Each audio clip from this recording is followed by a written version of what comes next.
Την ιστορία του νησιού ετούτου εδώ που ζούμε. Ο Ζάκυνθος, Δαρδάνου γιος, μαζί με στράτευμά του την ίσον εκατέλαβε. Τσίδω και το όνομά του. Ρωμαίοι και Βυζαντινοί το χώμα τσιπατήσαν και Βενετσιάνοι Ιταλοί μεγάλο κάστρο χτίσαν. Οι Τούρκοι την εκάψαν. Διώξανε τους κατοίκους. Μετά ξανάρθανε Βενετοί και φέρανε επίκους. Στα χρόνια που περάσανε, πολλοί κόσμος ερχόταν ήσυχα εδώ να ζήσουνε. Ο τόπος του δεχόταν. Σαν έπεσε ο Χάνδακας, μυριάδες ήρθαν Κρήτες. Από την Πελοπόννησο, Μανιάτες, Μεθονίτες, όταν στους Τούρκους έπεσε το κάστρο στη Μεθόνη. Χιλιάδες ήρθανε εδώ για να μείνει ο Θουλμόνι. Οι Βενετσιάνοι μείνανε κάπου 300 χρόνους. Μετά οι Γάλλοι ήρθανε και αλάφρωσαν τους πόνους.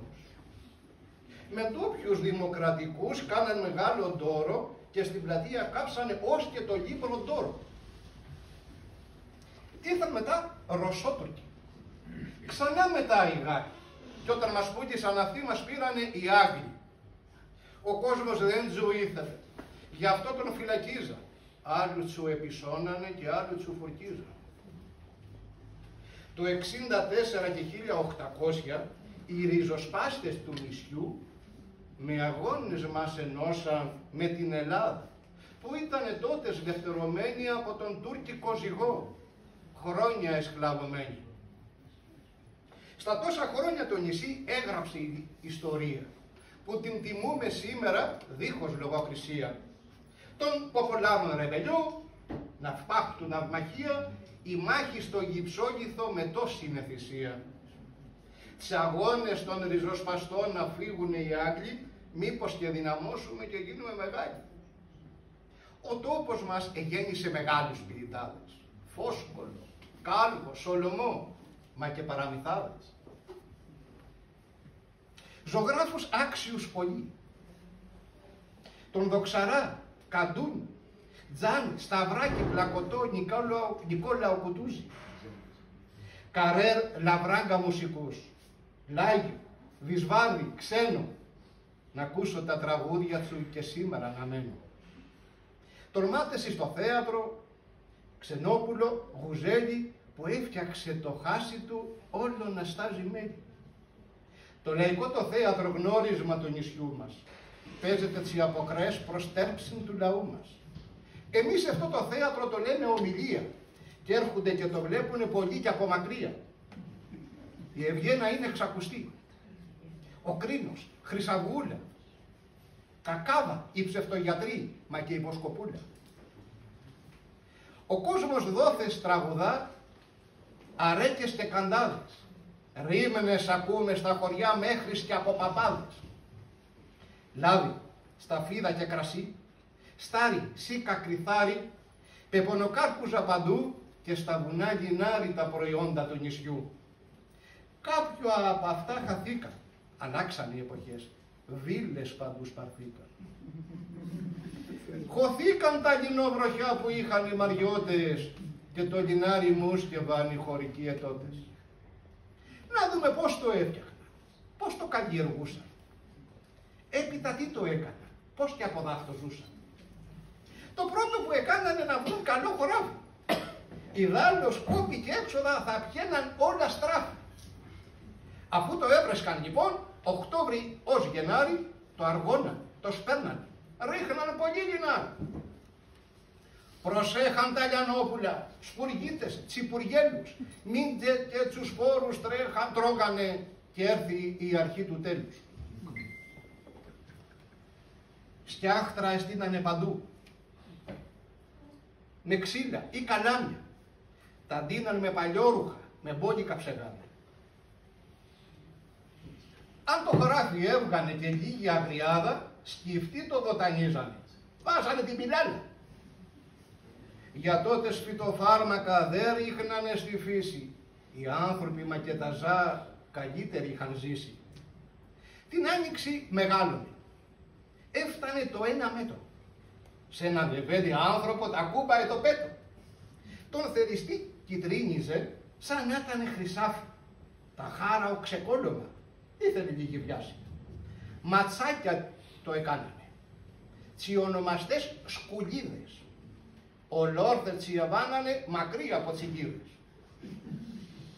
Άμα εξερενότανε και έβανε ξεροβόροι, άρχιζαν το κοπάνισμα και είχε κομμάτι ζόρι, με τους μεγάλους κόπανους, τους σπόρους να αφαιρέσουν από το πάνω του φυτού και να τους αποθηκεύσουν.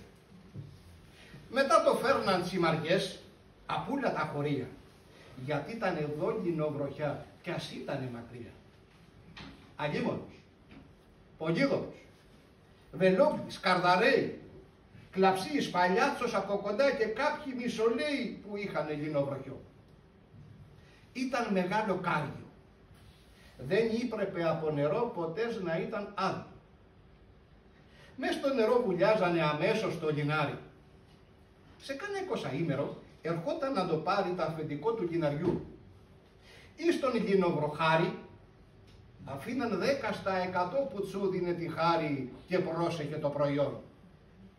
Ήταν η πληρωμή του, ο κόπος του, η τέχνη του που μάθε στη ζωή του. Και από τώρα ξεκινούν του λιναριού τα πάθη, όπου κανένας από εμάς δεν θα ήθελε να πάθει. Στον ήλιο ορθό το βάνανε 2 μέρες να στεγνώσει, κι ύστερα στο μάγκανο το ξύλο του να λιώσει να μην τη σκέτα η κλονά. Μετά την κοπανούσαν με έναν ξυλοκόπανο όσο καλά μπορούσαν. Μετά τον ξυλοκόπανο γρήγορα στο λανάρι, όπου είχε δόντια σουγλερά με σίδερο και ατσάλι. Χτενίζανε καλά την έκτιμη σκουλίδα, διώχναν με τσικοντές. Φτιάχνανε τα κοροκίδια. Και τα κροκίδια πέρναγαν κατόπιν στη σπινάτσα. Με αυτά που τράβαγε εκεί αρχίνιζε την κλάψα. Μια τάβλα ήταν ξύλινη. Στη μέση είχαν φτιαγμένη μια βούρτσα από σίδερο. Και ξίσου βγαίνει μια ιναλία, μαλακή, έτοιμη για τη ρόκα. Το ρέστο κάνανε στουπί, το είχανε για άλλα κόλπα. Στη ρόκα το εγνέθανε, το κάναν ενιαίο. Χαιρόταν η νοικοκυρά που το έβλεπε ωραίο. Με αδράχτη, γλώστρι, ύστερα, σφοντίλι, τυλιγάδι, τυλίγανε το έτοιμο το απαλό σαχάδι. Τα ρούχα τσου έφτιαχναν με αυτό. Μπλούζες, απανοφόρια, πουκάμισα, εσώρουχα και παντελόνια φιόρα. Με δάφτο συμπληρώνανε και το εισόδημά του. Όσο ήταν εδώ οι Βενετοί, παίρνανε για δικά τους γυνάρια ένα ποσοστό από φορολογία. Και με τσουκόπους των πολλών φουσκώναν τα ταμεία. Όλα αυτά τα είπανε κάποιοι γεροβουνίσοι, άντρες, γυναίκες και παιδιά σαν κυπαρίσια ίσοι. Ο Γιώργης ο Αγίμονος, του Ντάκλα η Πινούλα, η Διαμαντίνα η Κοκολού, μα και η Κυριακούλα του κουρεμένου Παναπή. Ο Γιώργος ο Βαρθάλης και η Ευπραξία του η Κυρά. Ο Λάμπρος Χαϊκάκης, η Άννα η γυναίκα του, η Νικολέτα Σπίνου, ο Νίκος Λάπος Μπούρμπουλας, η Ντάνα η Μαρίνου, η Κούλα Ακτύπη η Κορή, Σοφία η Γουνέλη, Μαρούλα η Βιλάνενα, Γιωβάνα του Καρβούνι, η Κατερίνα Τσουκαλά, Στουφής ο Παναγιώτης, ο Σπύρος Πίπης Τσουκαλάς, Μάκης ο Φραγκογιάννης, η Διονυσία από το κερί Φαμίλια Καλαμβρέζος, ο Μιχαλάκης Κασιανός, Νιόνιος ο Ξυπητέλος. Ετούτο εξεκίνησε σαν πήγαν να διπνήσουν στο Κάλα η Δώρα Κιντενής.